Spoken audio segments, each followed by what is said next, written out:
Hello everyone, I am Dr. Rajesh Jambudkar, Biochemistry faculty at PW MedEd. Welcome to a Residency Explorer series. There are 5 questions in my mind and we'll discuss that 5 questions.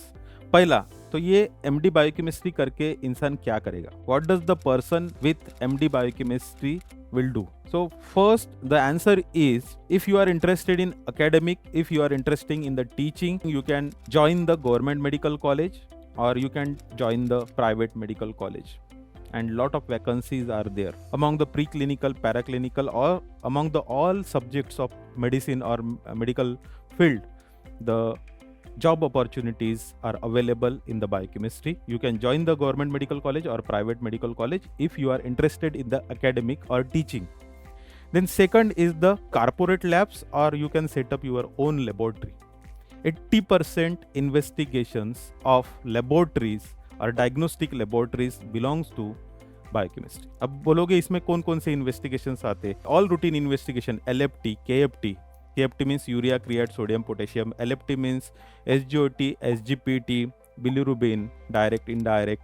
Then cholesterol, total protein, albumin, ये सब LFT में आते हैं. LFT, KFT, glucose, whether random fasting और post meal. Then the thyroid investigation, all hormonal investigation, glycosylated haemoglobin. 80% of the investigations belongs to biochemistry. So ये generally corporate labs के लिए revenue का सोर्स है.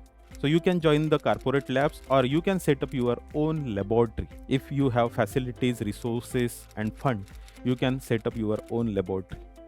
Okay, या तो आप research institute में भी join कर सकते हैं. So this is the answer for what does the person with the MD biochemistry will do.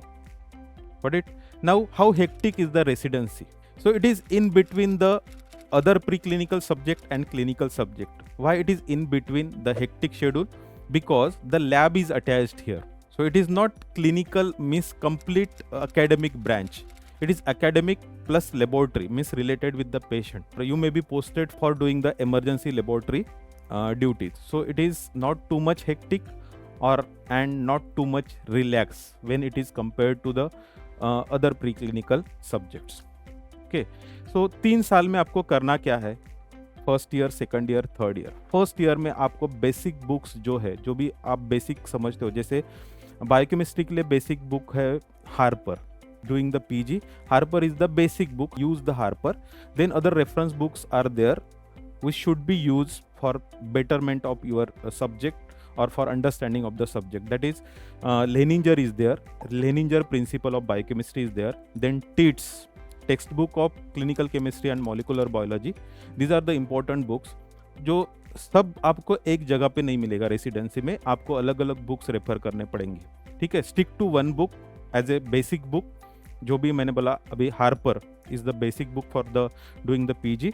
Then read the automation, read the clinical chemistry topic, read the instrumentation, read the quality control topic from the TITS textbook of clinical chemistry and molecular biology, and rest of the topic, most of the topic related with the chemistry, read that topics from the Leininger. बाकी के सब बचे topic जो है वो Harper में से पढ़ना पड़ेगा. और जो टेस्ट रिलेटेड टॉपिक्स है, मतलब लेबोरेटरी टेस्ट रिलेटेड, ये तो आपको किट इंसर्ट जो आते हैं किट्स के साथ, डिफरेंट किट्स के साथ, क्योंकि टेक्नोलॉजीज जो है वो चेंज होते जाती, तो उसके साथ आपको अपडेट होना पड़ता है. सो ये बुक्स हमको रेसिडेंसी में यूज करनी पड़ती.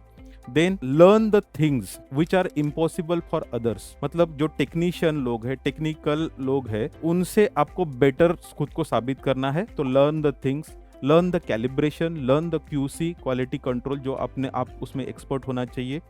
Learn the interpretation of various laboratory techniques. ये आपको लर्न करना है ताकि आप दूसरों को कुछ बता सको. जो आपके अंडर में स्टाफ काम कर रहा है उनको कुछ गाइड कर सको. इसके लिए आपको ये सब चीज़ें लर्न करना है. आपका पोटेंशियल आपको बढ़ाना है. What is the scope in this branch and what is earning potential? It is not dependent on the branch. ये आपके खुद पे डिपेंड करता है कि आप उसको कैसा, आपकी ब्रांच को कैसा. नहीं यार, मेरे को क्या एडमिशन मिला या ये कौन सी ब्रांच है, ऐसा अगर आप सोचोगे तो आप कुछ नहीं, आप हाथ पे हाथ धरे बैठे रहोगे. सो आपको ये अपना पोटेंशियल इंक्रीज करना है, आपको अपना पोटेंशियल बढ़ाना है. There are lot of job opportunities available for the MD biochemistry person in the private corporate laboratories, also in the medical colleges. तो ये आप पे डिपेंड करता है. Now the hectic तो है नहीं, it is midway between the other preclinical subjects and the clinical subject. It is midway. तो आपको पढ़ाई करना है, साथ में the technical and the expertise knowledge आपको अपना खुद का बिल्डअप करना है, ताकि आप अपने अंडर के, आपके हाथ के नीचे जो भी काम कर रहे हैं उनको कुछ गाइड कर सको.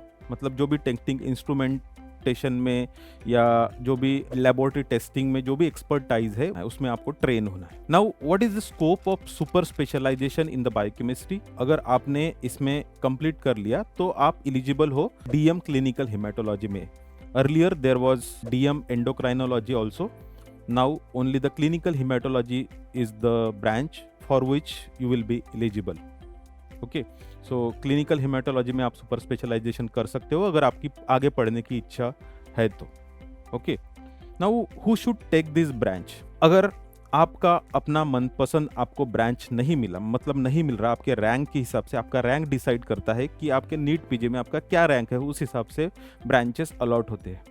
और आपको अपने पसंदीदा, सपोज आपको रैंक नहीं मिला, यहाँ पे दो ऑप्शन है. एक तो आप बाय चॉइस ले सकते हो अगर आपको बायोकेमिस्ट्री में आगे जाना है, या तो आपको बाय चॉइस नहीं लेकिन आपके रैंक के हिसाब से अगर pre clinical, para clinical branches available है, मतलब आपको anat physio biochem, patho micro pharmac, FMT, PSM, ये अगर ब्रांचेस अवेलेबल है, so you should go for the laboratory branches, जहाँ पे दो जगह पे स्कोप है. एक मेडिकल कॉलेजेस में टीचिंग के लिए और सेकंड लेबोरेटरीज के लिए, जहाँ पे आप खुद की लेबोरेटरी सेटअप कर सकते हो. तो ऐसे दो जहाँ पे स्कोप है वो ब्रांच आप लोगों ने सिलेक्ट करना चाहिए. उसमें से एक है biochemistry, pathology, microbiology is also there. Okay, तो यहाँ पे आपका अर्निंग पोटेंशियल भी बढ़ जाता है, आपकी अपॉर्चुनिटीज भी बढ़ जाती है. तो go with this branches. Got it? So MD Biochemistry is definitely a good branch to choose for the future opportunities and future job opportunities. It is a very good branch. Okay. So हमने कौन से 5 question हमने discuss किए. What does the person with this branch do?